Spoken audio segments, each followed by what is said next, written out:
Scary story time while I react to store-bought slime. This slime is called Lemonade Scan. What? Stan.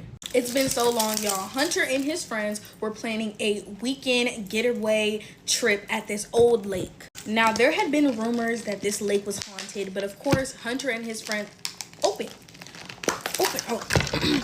They didn't believe in any of that haunted talk, but y'all, I can't explain how these like sponges feel, but it doesn't feel like a regular sponge. Like, it feels like slime almost. It's like a squishy. Now, this trip was supposed to be 2 to 3 days max. I can't open it, but multiple people told Hunter not to go on this trip just because the lake is in a rural area and people wouldn't be able to get to him in time if something happened. But Hunter and his friends, again, did not care. Y'all, it said it's scented, but this just smells like regular slime. Oh no. Okay, y'all, it's not pokey. And it's not stretchy. Like, at all. What is this? A blob of nothing. Y'all have to forgive me, I am a little rusty, so I'm sorry if I'm not getting to the point quick enough. When Hunter and his friends arrived at this camp, Hunter felt a bit off, but he got in the water with his friends and they had a little fun. By this time, it was already, 10 p.m. And this is where a lot of the torture starts to happen, okay? Hunter starts to hear his grandmother call his name, and his grandmother isn't alive anymore. I'm gonna try my best to fix this slime, y'all, but I don't know. I think a little glue could help it. I did add these in there because it's like so cool. Now, Hunter immediately jolts up when he hears his grandmother calling his name, and he notices that his tent bunking buddy wasn't in the tent. So he starts calling his buddy's name and his buddy isn't answering back. At this point, he's scared because he knows his grandma isn't here anymore, and the fact that he's hearing his grandma everywhere around him is freaking him out. Hunter is scared out of his mind at this point because he could hear whatever's calling his grandma circle around his tent. I added water, maybe that could help. Hunter calls for his friends, but they're not answering. He's screaming at this point when the noises finally stop.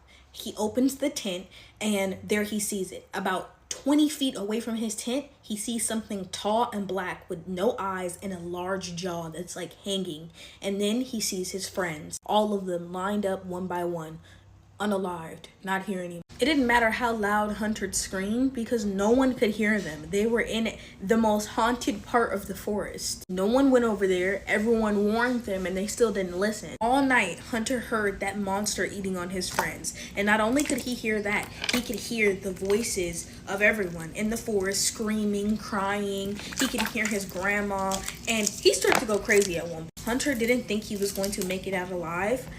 And to this day, Hunter doesn't know how he did.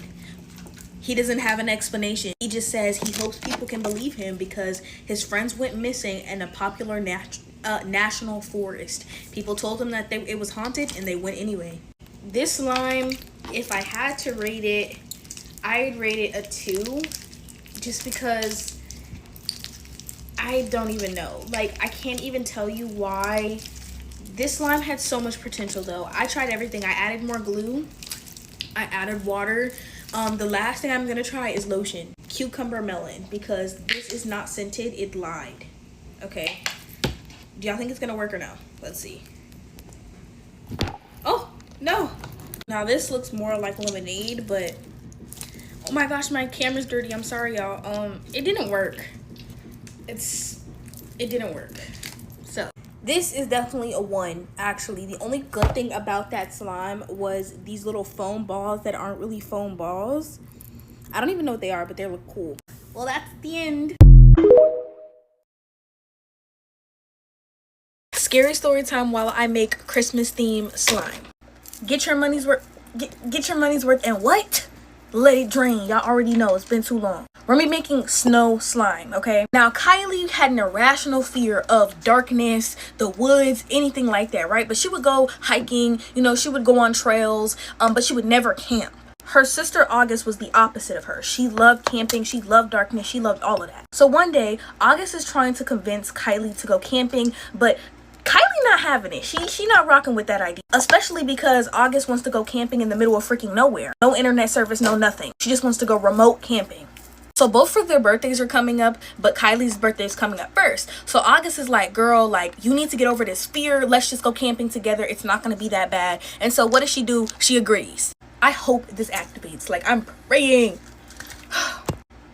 Please. Now, Kylie made August promise that they weren't gonna go off trail. They were gonna stick to the trail and stick to the regular camping grounds. But when they get there, that's not what happens at all. At all. Okay?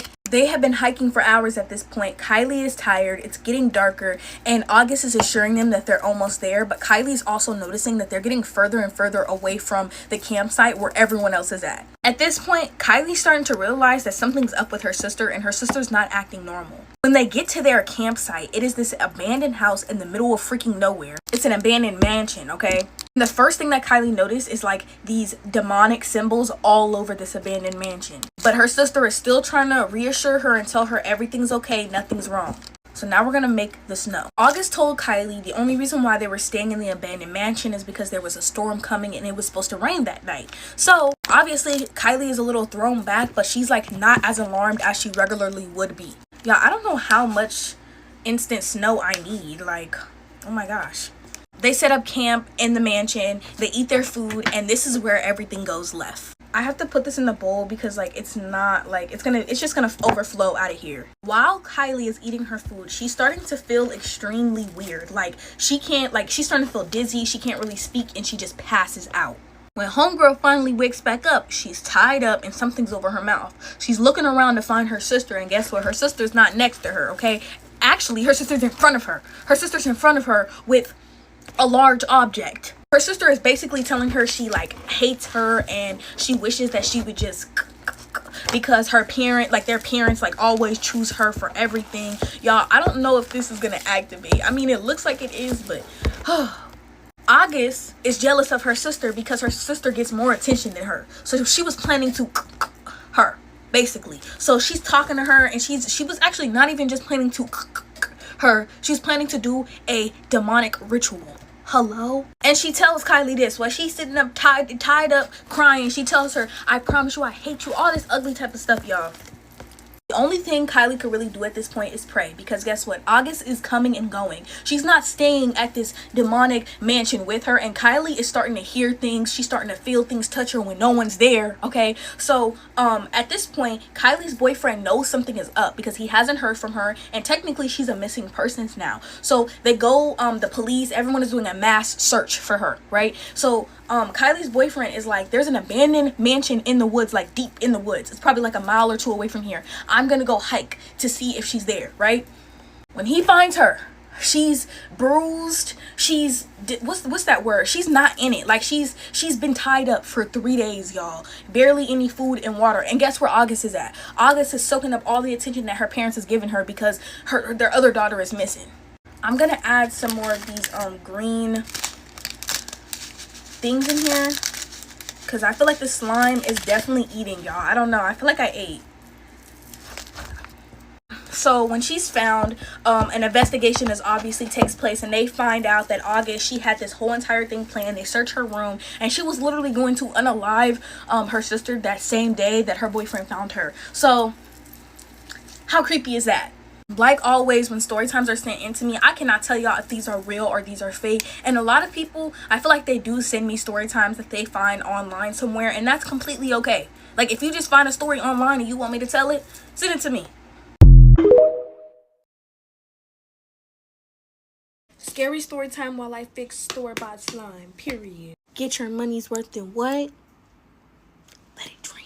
I hope I don't mess up my beautiful pajamas. This one is called Cotton Candy. Y'all think it's gonna smell like it? So for those of you who are new here, you probably aren't aware I live in a haunted house. That's number one. Comes with stars. Anyways, so for the past couple of nights, there have been sounds. Ugh, wait. I'm sorry, this caught me off guard. But there has been sounds of like something dropping, like something moving, something dropping, cabinets opening, doors closing. And you know, I'm used to seeing things and I'm used to like hearing things, but like I'm not used to like slamming doors, slamming cabinets. Y'all, this is just literally gooey slime. Like it stretches, but it's like, oh my gosh. Does it pop at least? Well, and then the other night, I literally heard like somebody in the kitchen and then walk into the bathroom and close the bathroom door. and I thought it was my auntie. I go in there, I'm in the kitchen because I'm thinking someone's in the kitchen with me, y'all. Like somebody's in the like the bathroom or whatever. And then like I go to the bathroom and nobody's in there. Yeah. But it's like I'm just so used to it now. It doesn't like it freaks me out, but it doesn't freak me out. I don't think there's any fixing this slime because it's just like it's getting more stretchy, but it's like I hate the gooey consistency. I don't know, but I'm gonna try. So yesterday, so I'm sitting down and I'm playing the game, right? And then me and my grandma, we hear like a noise in the kitchen, like something dropped. Like it sounded like something moved and dropped. So my grandma, she basically goes to ask my auntie if she was in the kitchen, and my auntie goes like, "No, I wasn't in the kitchen." And I'm obviously like I'm playing the game. There's no way I could be in the kitchen while I'm playing the game. So I'm like, well, it's clear that I wasn't in the kitchen. Again, since me and my family are so used to this, we just be like, that's scary. Somebody was probably in here with us. Literally, recently, I started hearing my name, y'all. Like somebody saying my government, okay? Because y'all don't know my government. But someone saying my government. And I was just like, but y'all, this slime, it's not a bad slime. It's just, it wasn't what I expected. I expected, like, the rest of the category, not gooey slime. I'm sorry if I seem so uninterested. I'm trying to get myself to feel better because of all the goals that I've accomplished. And also with that being said, thank y'all so much for 1,000,000 freaking followers. Like that's insane. I wish I could celebrate. I appreciate y'all so much. I want to make like an official appreciation post because this is crazy. And by the way, it doesn't smell like cotton candy. It smells like factory.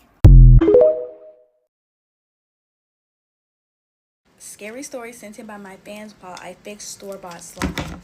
You already know, get your money's worth and let it dry. This one is called Goofy Gooey, and the first story time that we're going to be talking about is from a man named Jake. Y'all, when Jake was 12 years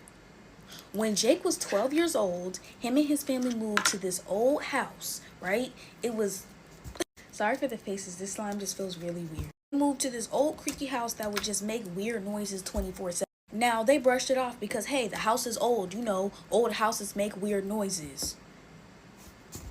Now Jake says the strangest part about that house was the air vents, and when everything was quiet, he swore he could hear people talking through the air vent. Now, you know, at first he brushed it off because he thought it was his parents talking downstairs, but whenever he would go check, his parents would be fast asleep. Now time is passing on, and the more this boy goes to sleep at night, he can hear talking coming through the vents. But one night, the talking got so loud, it sounded like they were inside of the vents. At this point, he can't sleep, he couldn't take it anymore, so he takes his ear and presses it against the vent to hear what the voices were saying, and the voice said, "I see you. I'm gone." He immediately ran to his parents and was like, "There's a monster in the vents. There's a monster in the vents." And his parents checked the vents, but guess what? Nothing was there. He's scared to sleep in his room. His parents telling him, chill, there's no monster there, and he know the truth. Anyways, years later, he ended up growing out of that phase. His dad was doing some renovations on the pipes, or my bad, the vents, and that's where his dad found an old tape playing over and over again, whispering, "I see you," "hello," just all different types of words.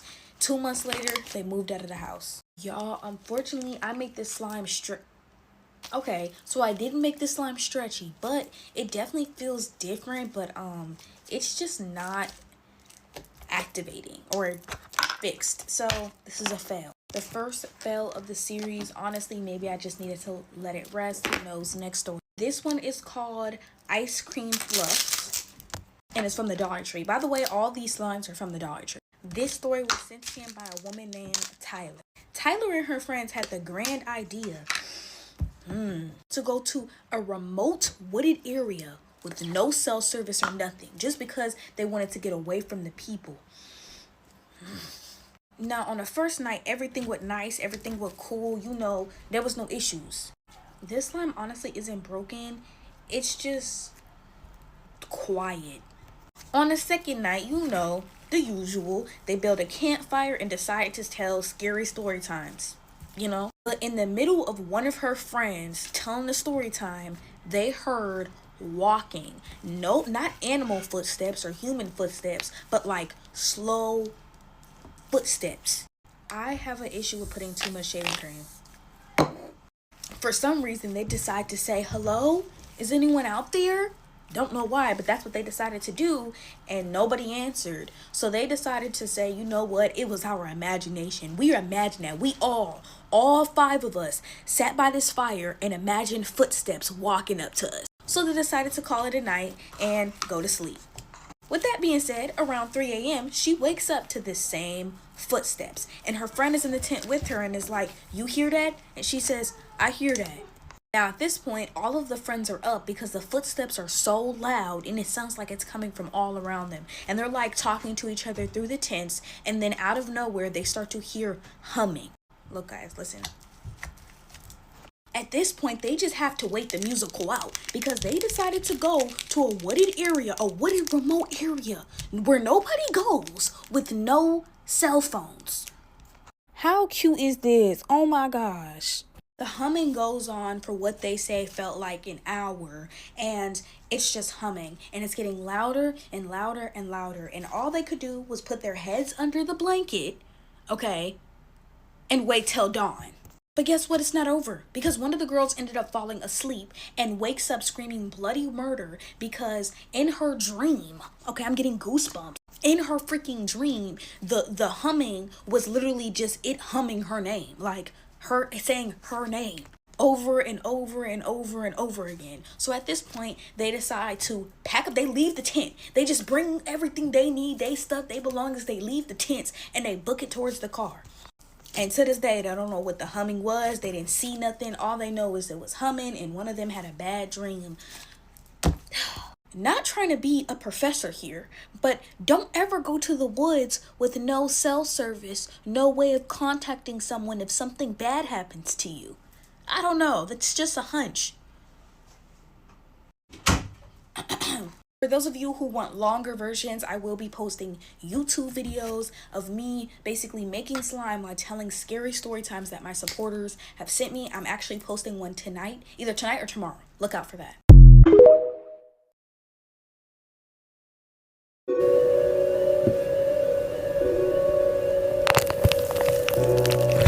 This story happened when I was 18 years old and a senior in high school.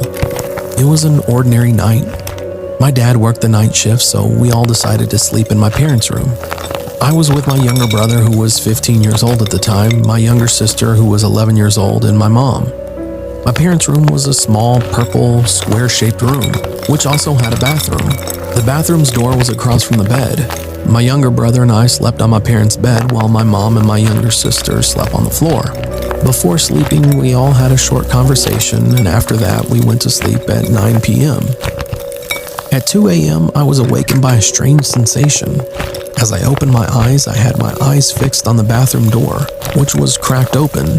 To my surprise, I noticed a black figure, which looked exactly like my younger brother. The figure stood there with his arms crossed, watching me. However, his eyes were shut. At that moment, I froze.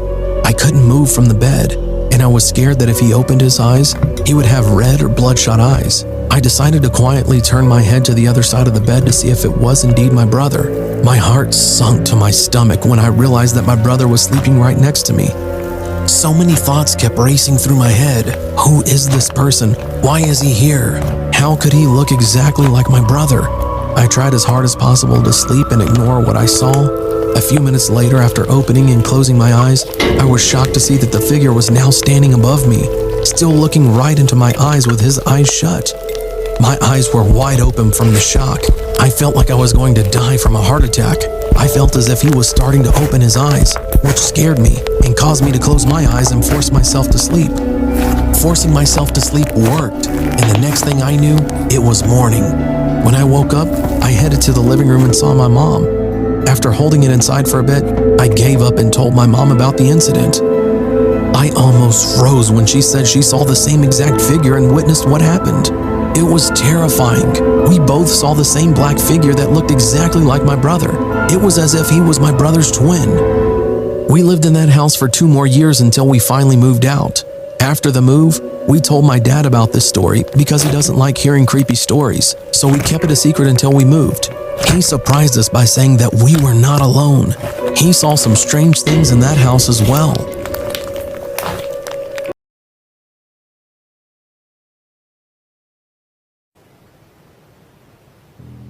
One late night, I was walking along the path with my friend. Suddenly, I heard someone from behind us speaking quietly. Don't look back. Don't look back. If you look back, if you do that. I stopped in amazement. There was silence for a few seconds. And behind me, I could hear something ripping and a groan of pain that I don't know whether it was an animal or a human. Being seized with fear, I clenched my teeth to stop my instinctive curiosity to look back. However, when I took a peek at my friend Ken, he who seemed couldn't resist curiosity, has been already looked back. Ken, who thought someone was fooling around, was smiling and looking around to see who it was.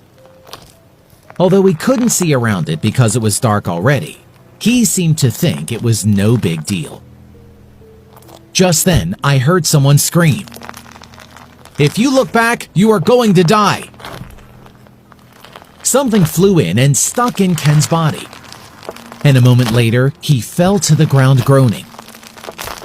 The knife was stuck in his leg when I looked at him in extreme fear. He screamed and shouted, "Don't look back! Run!" I grabbed his arm and ran away like crazy. I heard a chasing sound from behind, but didn't have the courage to look back though. "I'm starving! Give it to me!" The man shouted, and when I glanced back, I could see him laughing, bleeding from his mouth, and following us like a mad, holding a knife in his hand. Ken, who was limping at that moment, was soon caught by him. To my surprise, he grabbed Ken's leg and tried to cut out the flesh with a knife. It was like he was cutting steak something. I kicked him as hard as I could, and he was eventually knocked out. We barely managed to escape and were able to get away from him. We hid somewhere and ended up calling the police. Soon, there was the sound of a police car.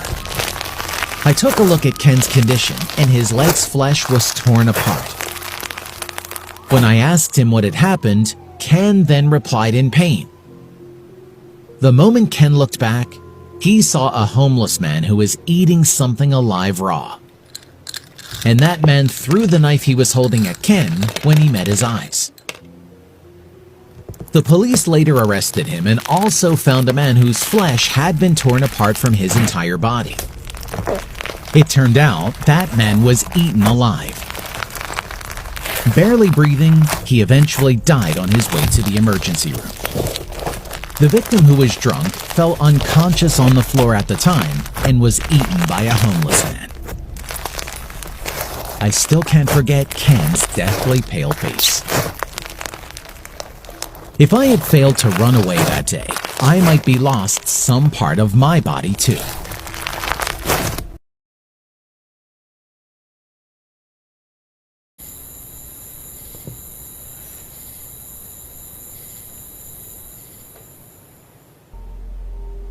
I used to live in this small, sleepy forest town, which at the time was notorious for being the most boring place to raise a family in the Midwest.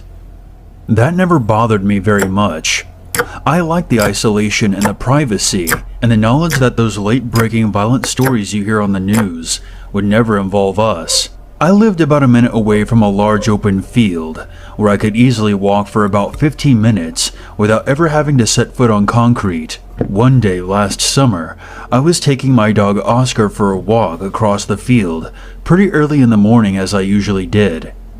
But today, something happened to catch my eye immediately after I went through the fence.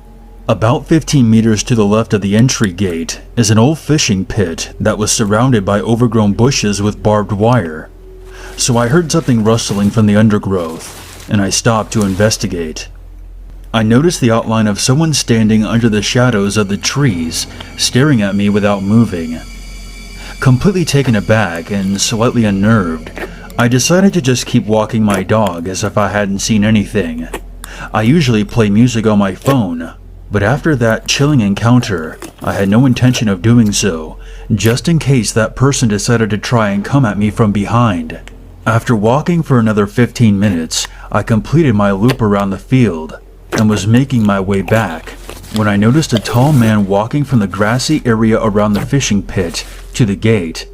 It was hard to tell because of the distance, but I would say he was around 30 years old and well built.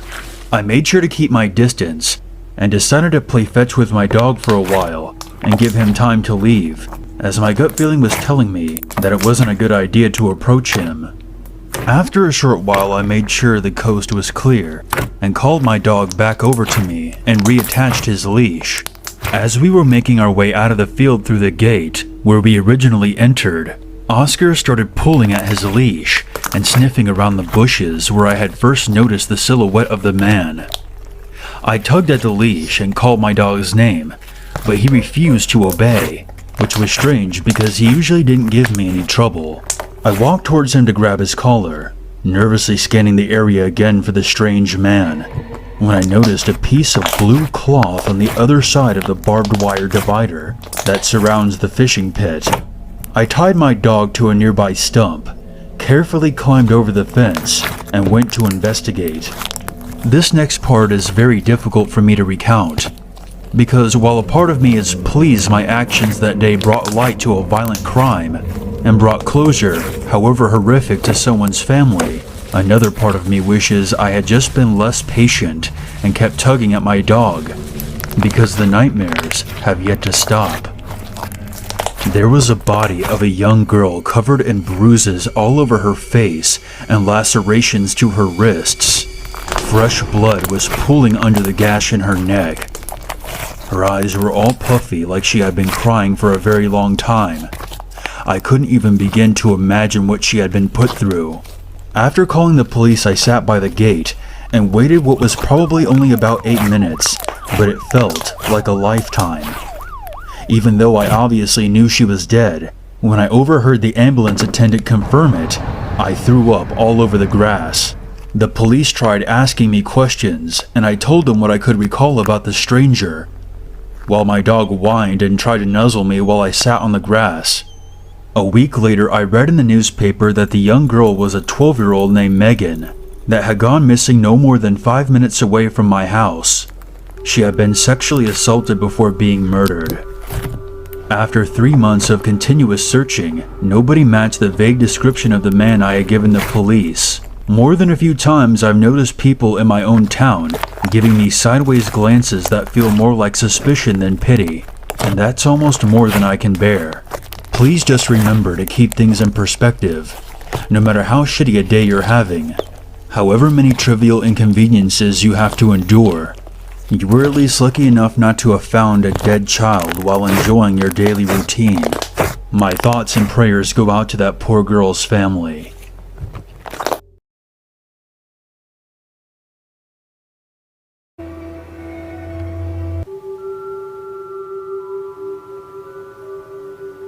My name is Skylar, and this happened to me when I was 12. It was a Saturday afternoon. My cousins were staying with my family over the weekend. My parents had to head over to the store, and my cousins and I decided to go to the nearby park to play. Before we left, we made sure the door was locked like we were supposed to. However, by the time we came back, I could see the door was open. There were even scratch marks on the handle, as if someone had tried to pick the lock by force. My older cousin Sam called my parents, and they said they were on their way. Stupidly, we thought the intruder had left already, so we ended up going into the house. That was a mistake. My younger cousin, who was 9 years old at the time, had to go to the bathroom, but when he stepped out, his face was frozen with fear. We asked him what happened, but he couldn't speak at all, just pointed at the bathroom. I slowly opened the door, and what I saw made my heart drop. A blood-soaked man was dead in the bathtub. I checked if he was breathing, but couldn't feel anything. It looked as if someone had attacked him.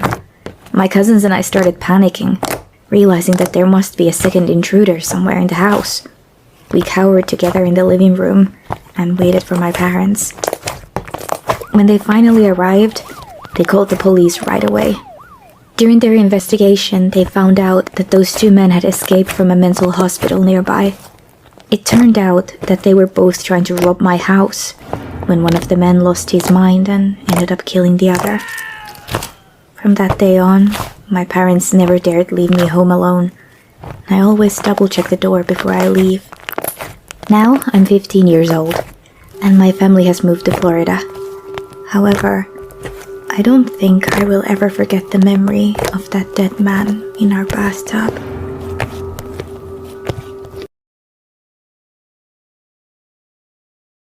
About 2 years ago, I moved into a new apartment.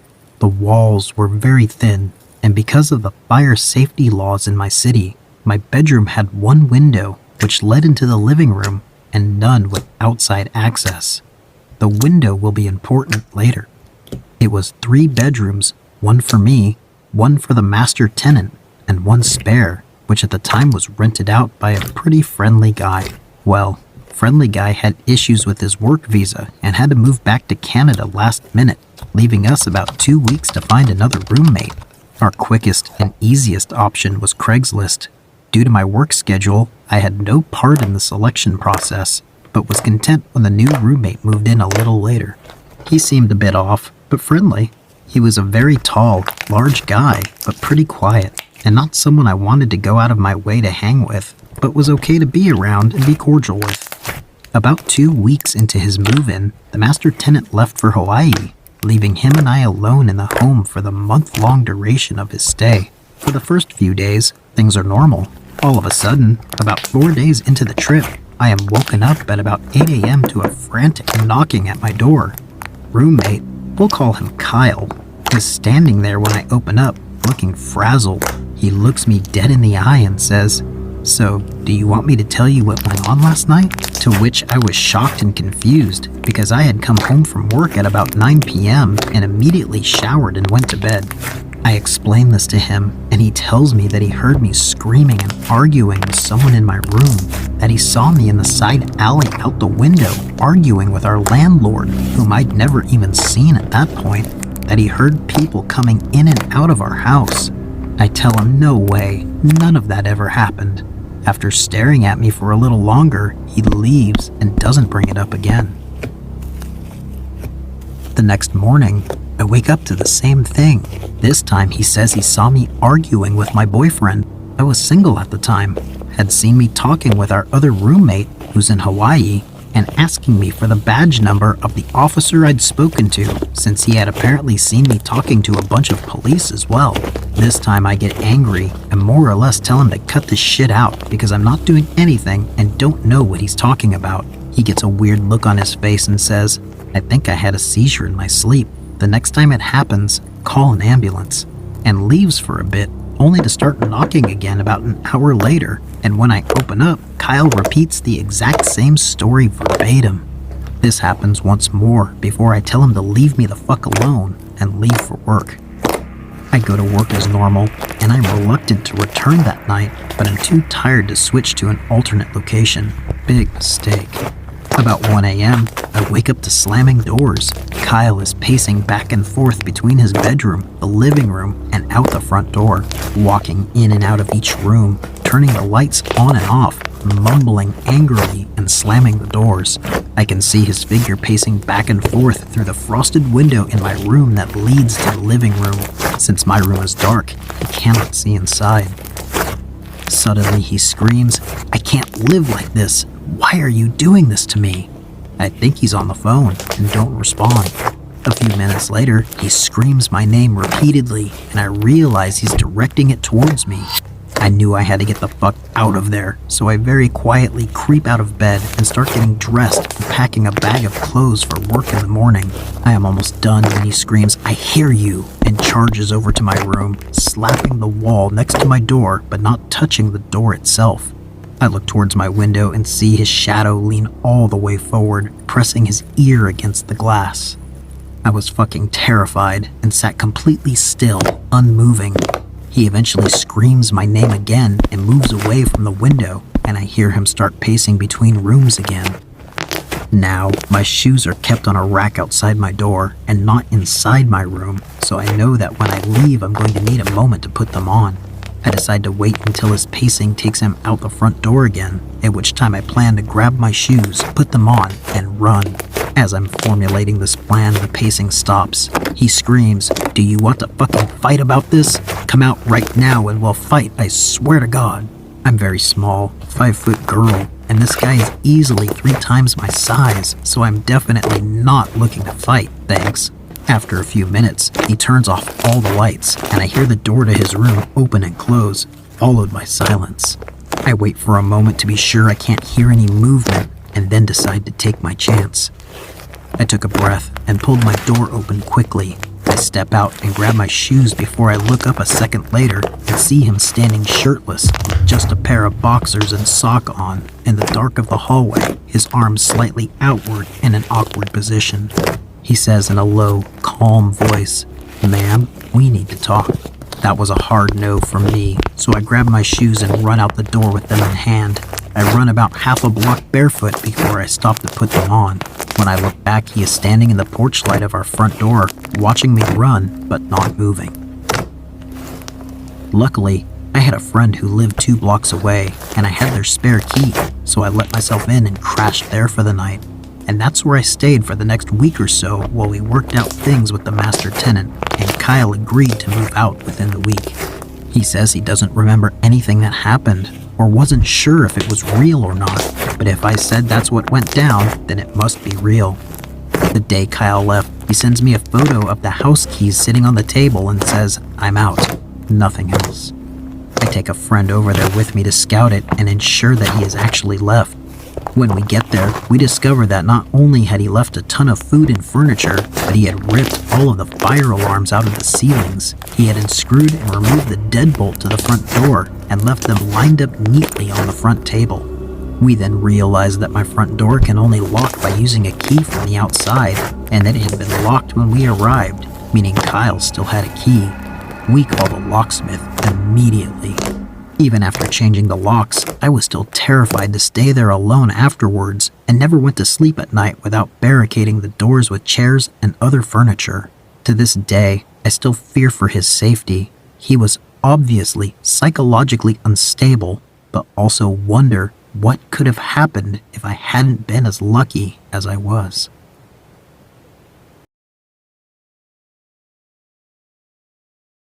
Scary story time while I make slime, haunted house edition. Get your money's worth and let it drain. You already know. I just want to say this is my story, okay? Yeah, this happens to me.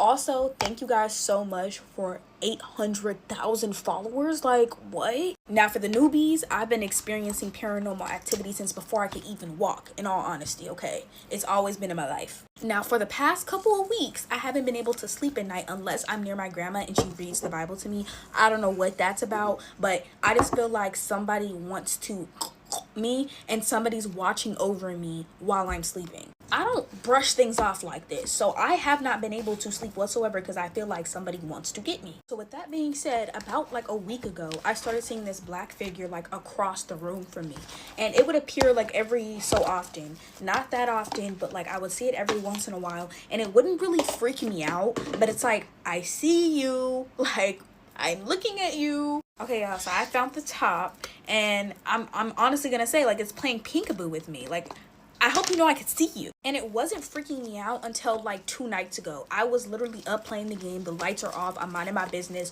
when I see this black figure just sitting next to me. No decorum, didn't ask if you can sit next to me, you just sat down next to me and freaked me the crap out. I'm just starting to think the ghosts here just like scaring me, like they get a kick out of seeing me scared. I literally jumped so far back when I seen it, and I was like, okay, yeah, it's time to call it a night. I got off the game, went to sleep, okay? If you're asking me what I activated it with, the freaking shaving cream. This glue, it activates with this shaving cream. Yeah. I'm just gonna go pour a little bit of baking soda on this because it's a little too sticky for my liking, so yeah. So continuing the story, y'all, basically, the night, what? Okay, so the day before yesterday, I literally had a dream that I was being chased by the same dark figure that freaking pops up. I don't know what it is, but homeboy or girl gots to go. I'm not doing this. How can I explain it? It's like, at the same time, I'm scared, but I'm not scared because it doesn't seem like an evil one. It just seems like it's just doing too much and it's goofing around. Warm baking soda water. Ooh. That might sound weird, but it's like you're gonna know the difference between a good spirit and a bad spirit. And this one just keeps like scaring me. Not necessarily like giving me a bad feeling. So let me give y'all like a ghost encounter update for this house. So far now, I've seen 6 ghosts. Yeah. Again, for the most part, they're not really bad spirits. The only time like I've experienced a bad spirit is when I told that one story time when I was in the kitchen talking to my boyfriend and like this ugly black thing appeared underneath me. That was the creepiest one. I actually got the worst feeling. Like that one, it just felt like I was being watched for days with that one. And eventually it went away. I also want to add that with the one that's been following me around recently, like I've been noticing like things are falling out of place, bottles are falling off of counters, things are being taken out of the trash and left on the floor. Don't know what that's about, but hey. Disclaimer, everybody experiences paranormal activity differently, okay? Your story is not going to be the same as mine, and that's okay. Some people experience cabinets being open, freaking dishes being thrown out of the cabinets, chairs being moved. I don't really experience that. I just experience seeing them. Yeah, and I'm not lying. I have no reason to lie to y'all.